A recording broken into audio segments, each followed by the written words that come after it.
up and speak about the California opportunity, which is in our own backyard here, and the California Resources Legacy Fund.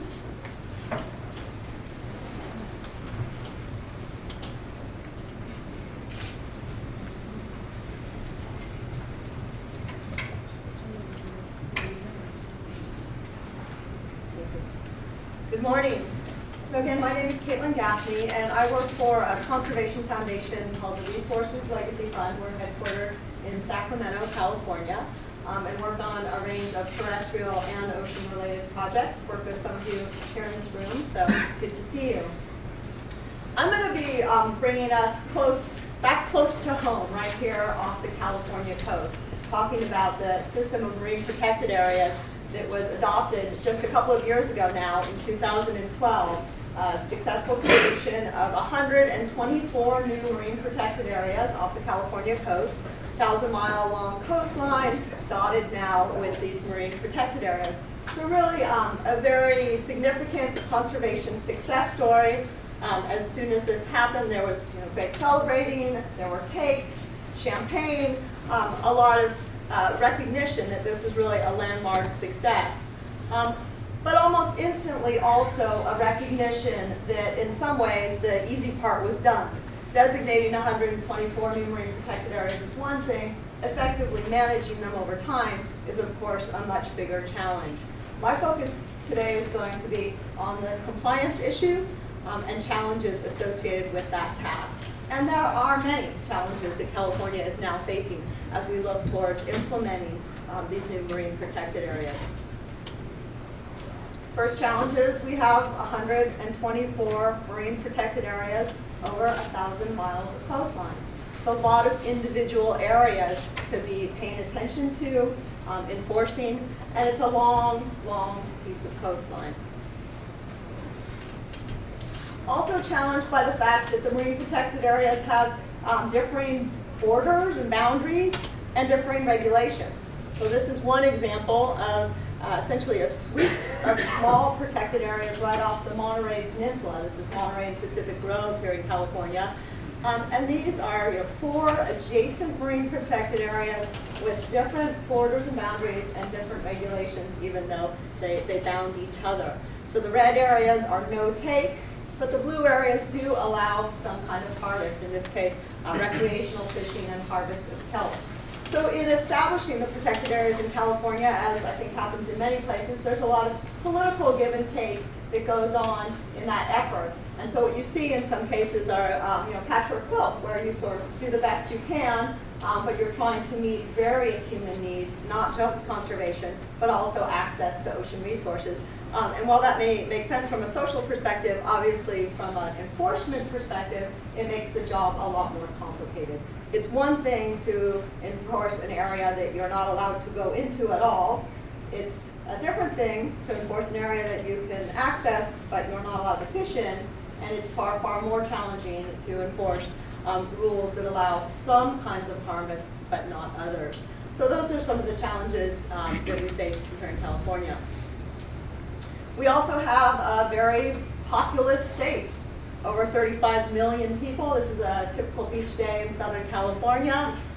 There are almost 2 million recreational fishing licenses granted annually in the state. Now many of those folks are fishing in lakes and streams, not all ocean fishing, but clearly we have a lot of demand for our coastline. More than 400 licenses for the party boats that take out groups of recreational fishermen, and over 4,000 commercial fishing licenses. There's a lot of folks who are using the coastline of California. Those are, of course, just the ones that have licenses and are fishing, hopefully legally. It's a crowded area, and that makes it more complicated to enforce the rules. On the flip side, we also have very remote areas of the California coast. As you head further north, California becomes a lot more like Oregon.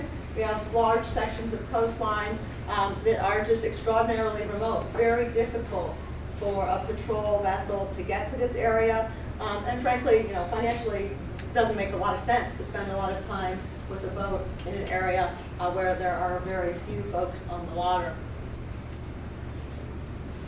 I don't think I need to say anything about this slide.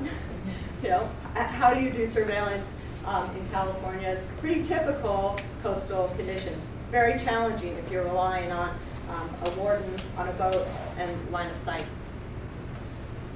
So over the last several years, since the marine protected areas started to go into effect in California, there's been a great deal of effort put into trying to improve compliance, really through outreach and education, the basics. Putting signs up, getting materials on websites, producing fishing brochures and background information that go to fishermen and beachgoers, and really just letting folks know the rules have changed, here's what they are, please comply. So that's been really a tremendous focus of effort, and I think has been pretty successful. A lot has been accomplished in the last couple of years, although there's clearly a lot more to be done. There's also been a tremendous effort put into monitoring the new marine protected areas. And of course, a lot of that is biological monitoring, as we've just been hearing about, but also here in California, a focus on human use monitoring, something that hasn't gotten a lot of attention, I think, historically in many places. Really trying to understand how are people using these marine protected areas, both legally and potentially illegally. There's a program that's just gotten started over the last few years called MPA Watch, kind of a neighborhood watch program for California's ocean MPAs. And basically what the program does is train local volunteers to go out and either walk the beaches, there's also vessel-based programs and some aerial flights that are occurring, and mark down, monitor what they're seeing occurring in the marine protected areas and also outside of the marine protected areas. So that over time, we can get this database and better understand compliance levels, but also just human use patterns in the new protected areas. Obviously, a linkage here to reporting back violations to law enforcement is critical, and that's something that's being worked on right now that's already occurring, and we're hoping to really enhance that over time. So there's a tight link between these volunteer conservation programs and the law enforcement side of it. Because of course, ultimately, that's who has to enforce the laws, right? It's somebody with a badge and maybe a snorkel.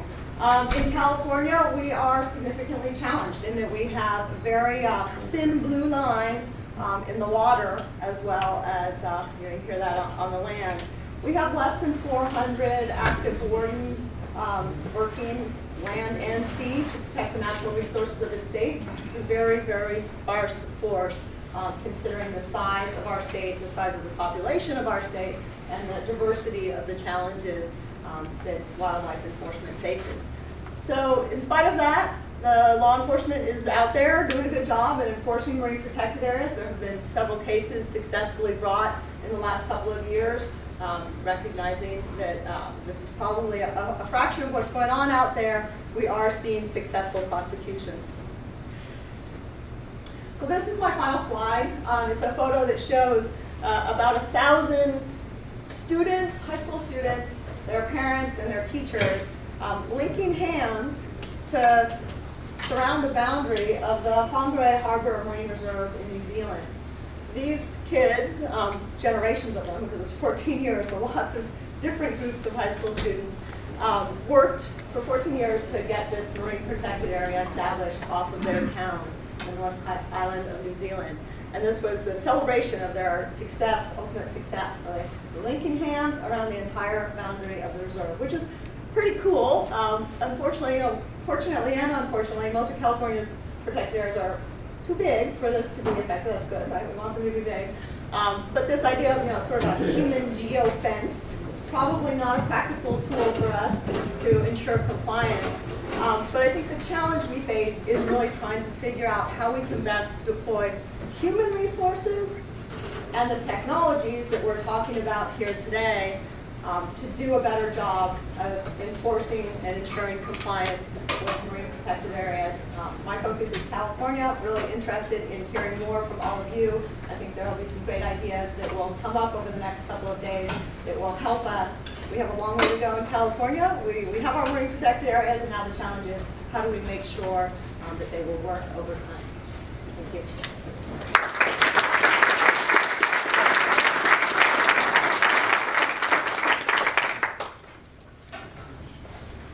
So we actually have time for questions. If anyone has a question for Kaitilin, if not right now, then we'll have time we'll have time in the breakout session tomorrow.